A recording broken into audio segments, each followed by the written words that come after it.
السلام علیکم ورحمۃ اللہ وبرکاتہ۔ بسم اللہ والصلاة والسلام علی رسول اللہ نبینا محمد وعلی آلہ واصحابہ ومن والاه اما بعد۔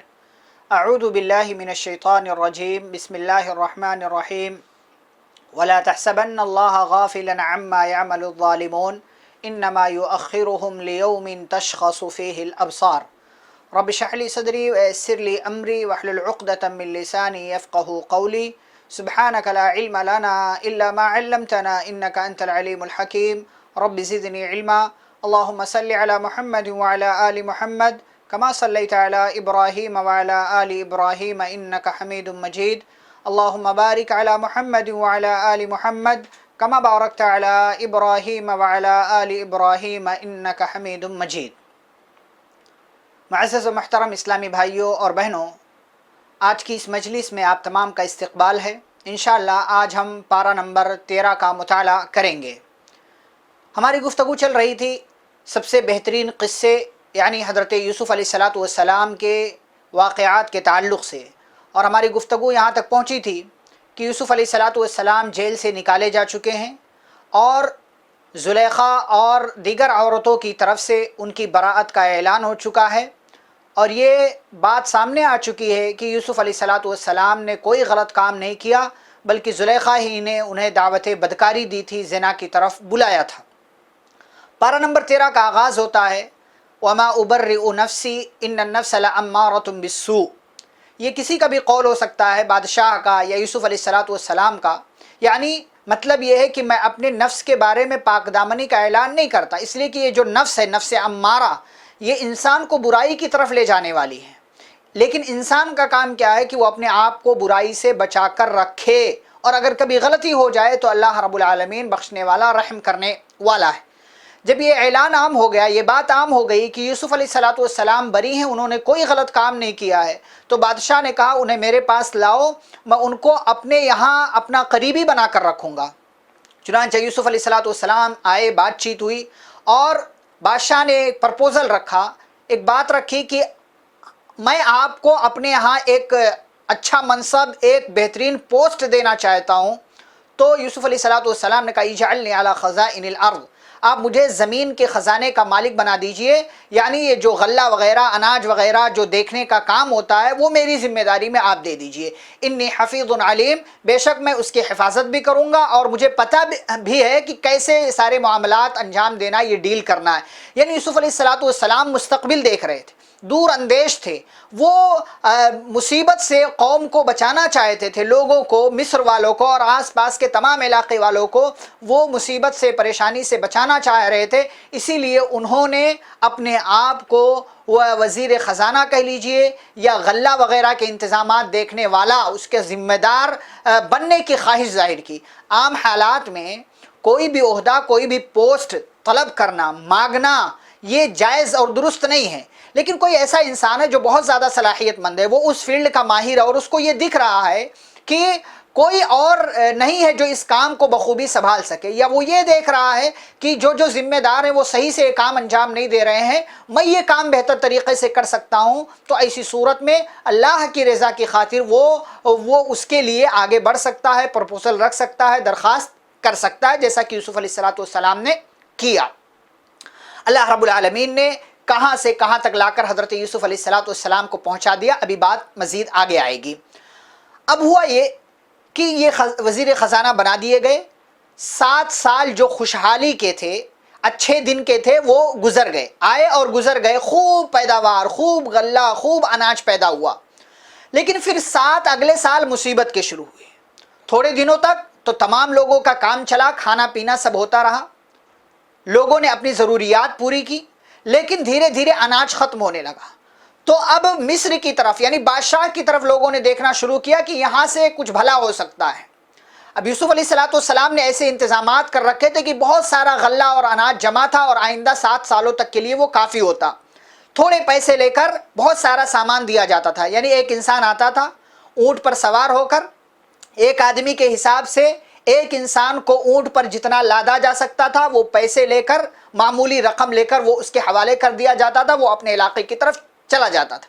یہ سلسلہ چلتا رہا، یہ خبر پہنچی کنعان تک، جہاں پر یوسف علیہ السلام کی فیملی تھی، ان لوگوں کو پتہ چلا تو یعقوب علیہ السلام نے اپنی اولاد کو، اپنے بیٹوں کو، جو 10 بیٹے تھے، 11ویں بھی تھے لیکن وہ بنیامین تھے، ان کو نہیں بھیجا بلکہ 10 بیٹوں کو بھیجا کہ جاؤ اور وہاں سے سامان لے کر آؤ تاکہ ہمارے گزر بسر کا انتظام ہو سکے۔ اب یہ بھائی وجاء اخوۃ یوسف فدخلوا علیہ فعرفہم وہم لہ منکرون، آئے یوسف علیہ السلام کے پاس، یوسف علیہ السلام نے پہچان لیا لیکن وہ پہچان نہیں سکے۔ کیوں ایسا کیوں ہوا کہ وہ بڑے تھے پھر بھی نہیں پہچان سکے، یوسف علیہ السلام چھوٹے تھے، یہ کیوں نہیں پہچان سکے؟ اس لیے کہ آپ دیکھیں کہ بچہ جب چھوٹا ہوتا ہے اور وہ بڑا ہوتا ہے تو بچپن سے لے کر جوانی تک اس کی شکل و صورت میں، اس کے فیس میں اور اس کے جسم میں الگ الگ طرح کی تبدیلیاں ہوتی ہیں، اور کبھی کبھار ایسا ہوتا ہے کہ آپ نے دیکھا کسی کو بچپن میں وہ جوان ہو جاتا ہے تو آپ اس کو پہچان نہیں پاتے۔ یہی مسئلہ یوسف علیہ السلام کے ساتھ تھا، جبکہ یہ دیگر بھائی ان کے جو تھے وہ بڑے تھے، اور بڑے ہونے کے بعد انسان کی شکل و شباہت میں کوئی بہت زیادہ فرق نہیں ہوتا، اس لیے ایک چھوٹا بچہ بھی آرام سے ایک بڑے انسان کو پہچان لے گا، گرچہ وہ 10 سال کے بعد 20 سال کے بعد ہی کیوں نہ دیکھے۔ تو وہ لوگ نہیں پہچان سکے، یوسف علیہ السلام نے پہچان لیا، خیر خیریت پوچھی، سارا ماجرا پوچھا، گھر میں کون کون ہے، کیا ہے، کیسے ہے، اور ان کا سامان ان کو دے دیا۔ 10 بھائی آئے تھے، جتنا لے کر آئے تھے اتنا لاد دیا گیا، معمولی سی رقم لی اور کہا کہ دیکھو تمہارے گھر میں وہ جو تمہارا ایک بھائی ہے نا، وہ جو بھائی ہے اس کو لے کر آنا، اگر لے کر نہیں آئے تو خیریت نہیں ہے تمہاری، یعنی اگلی بار ایسا ہوگا کہ دیکھو میں اتنی اچھی مہمان نوازی کر رہا ہوں، اتنا اچھا سب کچھ کیا تمہارے ساتھ، اگلی بار آؤ گے اس کو لے کر تو یہ مہمان نوازی مزید اچھی ہوگی، لیکن اگر اس کو نہیں لے کر آئے تو اچھی مہمان نوازی نہیں ہوگی، بس تمہارا سامان تم کو دے دیا جائے گا، چلے جانا۔ تو ان لوگوں نے کہا ٹھیک ہے، حامی بھر لی۔ اب گھر آئے، یعقوب علیہ السلام کے پاس یہ سارے بھائی پہنچے، یعقوب علیہ السلام نے خیریت پوچھی، سارا ماجرا دیکھا، وقال لفتيانه جعلوا بضاعتهم في رحالهم لعلهم يعرفونها۔ اچھا یوسف علیہ السلام نے یہ کیا تھا کہ ان کے پیسے بھی ان کو واپس کر دیتے، غلے میں رکھ دیا تھا کہ تاکہ یہ لوگ گھر پہنچے تو دیکھا، ارے تو اور حوصلہ بڑھے گا کہ بھائی کو لے کر چلنا چاہیے۔ تو یہ ایک چال تھی، ایک سازش تھی جو حضرت یوسف علیہ السلام نے کیا تھا۔ اب یہ بھائی سارے لوگ گھر پہنچے، ان لوگوں نے باپ کے سامنے رکھا کہ وہ جو وزیر غلہ ہے، وزیر خزانہ ہے، انہوں نے کہا کہ آئندہ آنا تو بھائی کو بھی لے کر آنا۔ یعقوب علیہ السلام گھبرا گئے، ایک بیٹا کھو چکے تھے، حل آمنکم علیہ الا کما امنتکم علی اخیہ من قبل، کیا میں کیسے میں اعتبار کر لوں؟ اس سے پہلے اعتبار کیا تھا، کیا کیا تم نے یوسف کے ساتھ، کیا اس کے تعلق سے میں کیسے اعتبار کر لوں؟ چنانچہ انہوں نے جب سامان کھولا تو دیکھا کہ اس میں تو ان کا اپنا پیسہ ہے، ہذہ بضاعتنا ردت الینا، کہا ابو جان یہ تو سامان بھی ملا، غلہ بھی ملا، پیسہ بھی ملا، کچھ بھی خرچ نہیں کرنا پڑا، سب کچھ ہمارے پاس چلا آیا۔ کہا اب تو اور بھیج دیجئے تاکہ مزید ایک اونٹ پر غلہ بنیامین کے حصے کا ہم لاد کر اپنے گھر لا سکے اور مزید کچھ دنوں تک ہماری زندگی صحیح طریقے سے چل سکے۔ قال لنرسلہ معکم حتی تؤتونی موثقا من اللہ، کہا ہرگز میں نہیں بھیجوں گا یہاں تک کہ تم مجھے اللہ کا واسطہ دے کر مکمل یقین دلاؤ کہ تم اس کی حفاظت کرو گے۔ انہوں نے یقین دلایا اور کہا کہ اللہ جو ہم کہتے ہیں اس پر گواہ ہے۔ یعقوب علیہ السلام نے اگلی بار جب بیٹوں کو بھیجا نصیحت کی، اے میرے بیٹو تم جب مصر میں داخل ہونا تو الگ الگ دروازے سے جانا، ایک دروازے سے داخل نہیں ہونا، اور وما اغنی عنکم من اللہ من شیء ان الحکم الا للہ، فیصلہ اللہ کا چلتا ہے، کہیں ہو سکتا ہے کسی کی نظر لگ جائے، تم ایک ہی طرح کے ہو، دکھنے میں بھی، ڈیل ڈول میں بھی، قد کاٹھی میں بھی، اور تمام طرح کے معاملات میں کسی کی نظر لگ سکتی ہے، اس لیے الگ الگ دروازے سے مصر کے اندر داخل ہونا، میں اللہ پر بھروسہ کرتا ہوں اور اسی پر بھروسہ کرنے والے بھروسہ کرتے ہیں۔ چنانچہ یہ لوگ آئے، مصر میں داخل ہوئے، یوسف علیہ السلام کے پاس پہنچے۔ اب یوسف علیہ السلام نے ایک بہانے کے تحت بھائیوں کو الگ الگ روم میں رکھ دیا، یعنی الگ الگ آرام کرنے کے لیے۔ بچے بنیامین اکیلے کس کے ساتھ رہیں گے؟ یوسف علیہ السلام نے ان کو اپنے ساتھ کر لیا۔ ولما دخلوا علی یوسف آوی الیہ اخاہ قال انی انا اخوک، اور ان کو سائیڈ میں لے کر پوری خیریت بتا دی، سارا معاملہ کر دیا، میں آپ کا بھائی ہوں، فلا تبتئس، لہذا پریشان نہ ہوئیے، اور اس طریقے کے معاملات آگے چلتے رہیں گے اور کسی کو خبر بھی مت کیجیے گا۔ اب اگلی بار ان کا سامان تیار ہوا، اونٹوں پر لاد لیا گیا۔ پھر ایک اور چال چلی یوسف علیہ السلام نے، ایک چال یہ چلی کہ ان کا ایک لوٹا تھا، ایک برتن تھا، وہ کہا کہ بنیامین کے سامان میں اس کو رکھ دو، چھپا دو، اور یہ اعلان کر دو کہ ان تمام لوگوں نے چوری کی ہے، یعنی یوسف علیہ السلام کے بھائیوں نے۔ جب یہ لوگ نکلنے لگے تو اعلان ہوا کہ یہ دیکھو یہ چوری کیا ہے، تم لوگ چور ہو، تم سب کے سب چور ہو۔ تو انہوں نے کہا بھائی تمہارا کیا چیز گم ہوئی ہے تمہاری؟ قالوا نفقد صواع الملک، کہا ہم نے بادشاہ کا جو برتن ہے وہ گم پا رہے ہیں ہم. وَلِمَنْ جَاءَ بِهِ حِمْلُ بَعِيرٍ وَأَنَا بِهِ زَعِيمٌ، جو لے کر آئے گا اس کو ہم اس کو ایک اونٹ کے برابر جو ہے غلہ دیں گے، اناج دیں گے. قالوا فما جزاؤه ان کنتم کاذبین، انہوں نے کہا نہیں دیکھے بھائی ہم تو سامان لینے کے لیے آئے تھے، ہم چوری کیوں کریں گے، ہمارے اوپر کیوں الزام لگا رہے ہو. کہا اگر تم لوگ جھوٹے ہو تو اس کا بدلہ کیا ہے. قالوا جزاؤه من وجد في رحله وهو جزاؤه، کہا کہ دیکھیں جس کے سامان میں ملے اس کو اپنے یہاں رکھ لیجئے گا، اپنے یہاں رکھ لیجئے گا. اب یوسف علیہ السلام کی چال کے تحت سارے بھائیوں کے سامان کی پہلے تلاشی لی گئی، اور اخیر میں بنیامین کے سامان کی تلاشی ہوئی تو دیکھا تو اس میں بادشاہ کا لوٹا جو ہے، برتن جو ہے وہ اس میں پڑا ہوا ہے. فبدا بأوعيتهم قبل وعاء أخيه ثم استخرجها من وعاء. اللہ کہتے كذلك كدنا ليوسف، یہ ہماری چال تھی یوسف کے لیے. ما كان ليأخذ أخاه في دين الملك إلا أن يشاء الله نرفع درجات من نشاء. اللہ کہتے ہیں ہم جس کو چاہتے ہیں بلند کر دیتے. وفوق كل ذي علم عليم، اور ہر ایک عالم کے اوپر ایک بڑا عالم ہے، اور اللہ سب سے بڑا عالم ہے. اب جب بھائیوں نے دیکھا کہ ارے تو بنیامین کے سامان میں سے نکلا تو کہنے لگے، پھر مکاری پر آ گئے. ان یسرق فقد سرق اخ له من قبل فاسرها يوسف في نفسه ولم يبدي له. کہا اگر اس نے چوری کی تو اس کا ایک بھائی ہے جو اس کی ماں کے ساتھ ہے، یعنی یہ دونوں سگے بھائی ہیں، تو اس کے بھائی یعنی یوسف نے بھی اس سے پہلے چوری کی ہے. یوسف علیہ السلام دل ہی دل میں مسکرا کر رہ گئے، ظاہر نہیں کیا، دل ہی میں کہا انتم شر مکانا، کتنی بری بات تم لوگ کر رہے. واللہ اعلم بما تصفون، اللہ کو تو سب پتہ ہے. پھر درخواست کی، کہا اے عزیز اے بادشاہ، اس کا ایک بوڑھا باپ ہے، ہم میں سے کسی کو اس کی جگہ رکھ لیجئے اور اس کو ہمارے ساتھ جانے دیجئے، ہم آپ کو بہت اچھا سمجھتے ہیں. یوسف علیہ السلام نے کہا معاذ اللہ ان ناخذ الا ما وجدنا متاعنا عنده، اللہ کی پناہ کہ چوری کوئی اور کرے سزا کسی اور کو ملے. نہیں نہیں تب تو میں ظالم ہو جاؤں گا، نہیں اس نے چوری کی ہے اس کو ہم اپنے پاس رکھیں گے. اب وہاں سے ہٹ کر یہ لوگ سائڈ ہوئے. بڑے والے نے کہا الم تعلموا ان اباکم قد اخذ علیکم موثقا من اللہ، کیا تمہارے باپ نے تم سے یہ وعدہ نہیں لیا تھا کہ تم اس کو لے کر آؤ گے اور اس کو گم نہیں کرو گے؟ اب یہ ہمارے ساتھ یہ معاملہ ہو گیا ہے. تو بہرحال فیصلہ یہ ہوا، بڑے والے بھائی نے کہا کہ نہیں بھائی میں آپ لوگوں کے ساتھ نہیں آنے والا، جاؤ باپ کے سامنے کہہ دینا کہ اس نے چوری کی تھی، اور دیکھو بستی والوں سے پوچھ لو ہم سچ بول رہے ہیں، یہ ہمارے ساتھ جو لوگ گئے تھے ان تمام لوگوں سے پوچھ لو کہ آپ کے بیٹے نے کیا کیا ہے.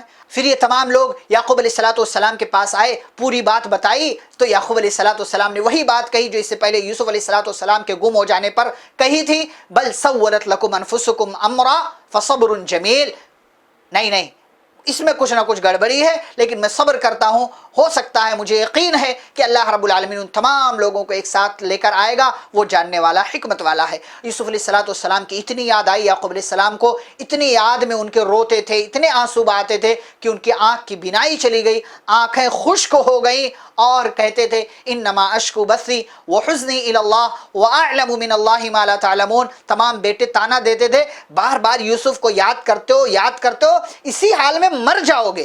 تو یعقوب علیہ السلام کہتے تھے نہیں، میں اللہ سے شکوہ کرتا ہوں اپنے غم کا، اپنی تکلیف کا، اپنی پریشانی کا، اور اللہ کے تعلق سے مجھے جو معلوم ہے وہ تمہیں معلوم نہیں ہے. چنانچہ پھر یہ سامان ختم ہوا.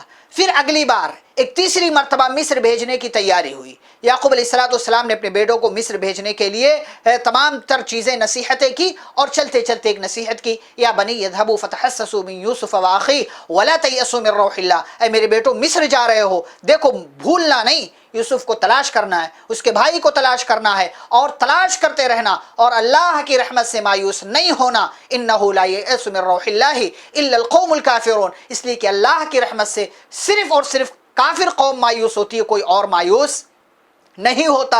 اللہ کے مومن بندے اللہ کی رحمت سے مایوس نہیں ہوتے. بہرحال یہ سارے بھائی آئے تیسری بار مصر میں، اور یوسف علیہ السلام کے پاس پہنچے، اور یوسف علیہ السلام سے بڑی منت، بڑی سماجت کے ساتھ، بڑی عاجزانہ درخواست کی، ریکویسٹ کی، یا ایھا العزیز مسنا واہلنا الضر وجئنا ببضاعۃ مزجاہ فاوف لنا الکیل وتصدق علینا. کہا اے بادشاہ ہمارے گھر والوں کو، ہم کو بڑی مصیبت لاحق ہوئی ہے، ہمارے پاس یہ بہت کم پیسہ ہے، لہٰذا آپ ہمیں پورا تول کر دیجئے. وتصدق علینا، اور کچھ اپنی طرف سے مزید صدقے کے طور پر بھی دے دیجئے جس کا پیسہ ہم دینے کے قابل نہیں ہے. ان اللہ یجزی المتصدقین، بے شک اللہ صدقہ کرنے والوں کو بدلہ اچھی طریقے سے دیا کرتا ہے۔ یوسف علیہ السلام نے اپنے گھر والوں کو، اپنے بھائیوں کی اس بے بسی کو دیکھا۔ هل علمتم ما فعلتم بیوسف واخیہ اذ انتم جاہلون، محبت چھلک اٹھی، کہا تمہیں پتہ بھی ہے تم نے یوسف کے ساتھ کیا کیا تھا جب تم نادان تھے؟ تم نے نادانی میں اپنے بھائی یوسف کے ساتھ کیا کیا تم کو پتہ بھی ہے؟ سارے بھائی حیران ہو گئے کہ ہمارے سوا، یوسف کے سوا کسی اور کو یہ بات معلوم نہیں تھی، کیسے اس نوجوان کو یا اس بادشاہ کو کیسے پتہ ہے؟ ہو نہ ہو یہی یوسف ہے۔ قالوا اِنَّكَ لَأَنْتَ یوسف، کہا لگتا ہے آپ یوسف ہیں۔ یوسف علیہ السلام نے محبت بھرے لہجے میں کہا انا یوسف وہذا اخی، میں یوسف ہوں، یہ میرا بھائی ہے۔ قد من اللہ علینا، اللہ نے ہمارے اوپر احسان کیا۔ اور پوری اس سورہ کا، پورے قصے کا خلاصہ اس ایک آیت میں آپ دیکھ لیں، انہ من یتقی ویصبر فإن اللہ لا یضیع اجر المحسنین، جو اللہ کا تقوی اختیار کرتا ہے، صبر کرتا ہے مصیبت پر، پریشانی پر، تو یہ احسان کرنے والی بات ہے، یہ بہت ہی بہترین چیز ہے، اور اللہ احسان کرنے والے کے بدلے کو ضائع نہیں کرتا ہے۔ سارے بھائی حیران پریشان ہیں، اور یوسف علیہ السلام نے پوری حقیقت بیان کر دی۔ قالوا تاللہ لقد آثرک اللہ علینا وان کنا لخاطئین، تمام بھائیوں نے کہا کہ ہم تو اپنی سازش میں، اپنی چال میں کامیاب نہیں ہوئے، اللہ کی قسم اللہ نے آپ کو ہمارے اوپر فوقیت دی، آپ کو غلبہ دے دیا، ہمیں گنہگار ہے، خطا کار ہے، معاف کر دیجئے۔ قال لا تثریب علیکم اليوم، کہا کوئی سرزنش نہیں، کوئی بدلہ نہیں، آج کے دن تم پر کوئی کسی طرح کی کوئی بات نہیں، یغفر اللہ لکم، اللہ تمہیں معاف کرے، وہو ارحم الراحمین، اور وہ سب سے بہترین رحم کرنے والا ہے۔ پھر اس کے بعد یوسف علیہ السلام نے اپنے بھائیوں سے کہا اذهبوا بقمیصی هذا فالقوه على وجه ابی یأتی بصیرا، یہ میری قمیص، یہ میرا کرتا لے جاؤ، میرے باپ کے چہرے پر ڈال دینا، ان کی بینائی لوٹ آئے گی معجزے کے تحت، معجزے کے تحت اللہ رب العالمین یہ کام کرے گا، ان کی بینائی لوٹ آئے گی۔ اور یاد رکھنا وَأْتُونِي بِأَهْلِكُمْ أَجْمَعِينَ، اگلی بار آؤ پوری فیملی کو یہاں پر لے کر آنا۔ ادھر سے یہ بھائی نکلے، ادھر پر یعقوب علیہ السلام کو بیٹے کی خوشبو محسوس ہوئی۔ قال ابوہم انی لاجد ریح یوسف لولا ان تفندون، باپ کی محبت بیٹے کے لیے ایسی ہی ہوا کرتی ہے۔ تمام لوگ جو ان کے آس پاس بیٹھے ہوئے تھے کہا اگر تم لوگ مجھے پاگل نہ سمجھو تو مجھے یوسف کی خوشبو محسوس ہوتی ہے۔ قالوا تاللہ انک لفی ضلالک القدیم، کہا اللہ کی قسم آپ تو ایک دم پگلا چکے ہیں، یعنی سارے لوگوں نے کہا کہ آپ تو ایک دم پاگل ہو چکے یوسف کی محبت میں۔ لیکن جب کچھ وقت کے بعد خوشخبری دینے والا آیا، یہ لوگ پہنچے اور یوسف علیہ السلام کا کرتا باپ کے یعقوب علیہ السلام کے چہرے پر ڈالا گیا، اللہ کے حکم کے تحت ان کی بینائی لوٹ آئی۔ یعقوب علیہ السلام اعلان کرنے لگے الم اقل لکم انی اعلم من اللہ ما لا تعلمون، کیا میں نے تم سے یہ نہیں کہا تھا کہ مجھے اللہ کے بارے میں جو پتہ ہے وہ تمہیں پتہ نہیں ہے؟ تمام بھائیوں نے کہا یا ابانا، اے ہمارے ابو جان، آپ ہمارے لیے استغفار کر دیجئے، آپ ہمیں معاف کر دیجئے، اللہ سے ہمارے گناہوں کی بخشش کی دعا کر دیجئے، ہم ہی خطا کار ہیں۔ قال سوف استغفر لکم ربی، کہا مجھے امید ہے کہ ضرور میرا رب تمہیں معاف کر دے گا، میں تمہارے لیے ضرور مغفرت کی دعا کروں گا۔ فلما دخلوا علی یوسف آوی الیہ ابویہ، اب یہ سارے لوگ، اب یہ چوتھی بار پوری فیملی جو ہے وہ مصر جا رہی ہے۔ یوسف علیہ السلام کے پاس والدین بھی ہیں، سارے بھائی بھی ہیں۔ جب یہ مصر میں داخل ہوئے اعلان ہوا ادخلوا مصر انشاء اللہ آمنین، امن و امان کے ساتھ، اللہ کی مشیت کے ساتھ تم یہاں پر داخل ہو جاؤ۔ ورفع ابویہ علی العرش، اور یوسف علیہ السلام نے اپنے ماں باپ کو اپنے برابر بٹھایا عرش پر، تخت پر، وخروا لہ سجدا، اور تمام پوری فیملی 11 بھائی، ماں باپ یہ سجدے میں گر گئے۔ ھذا تعویل رؤیا من قبل، یوسف علیہ السلام نے کہا یہ میرے خواب کی تعبیر ہے جو میں نے بچپن میں دیکھا تھا۔ قد جعلھا ربی حقا، میرے خواب کو میرے رب نے، میرے اللہ نے سچ کر دکھایا۔ اللہ سے دعا مانگی رب قد آتیتنی من الملک وعلمتنی من تعویل الاحادیث فاطر السماوات والارض انت ولی فی الدنیا والآخرہ توفنی مسلما والحقنی بالصالحین، اے اللہ تو نے مجھے بادشاہت دی، اے اللہ تو نے مجھے خواب کی تعبیر کا علم دیا، مجھے نبوت دی، مجھے رسالت دی، مجھے حکمت عطا کیا، مجھے علم عطا کیا، تو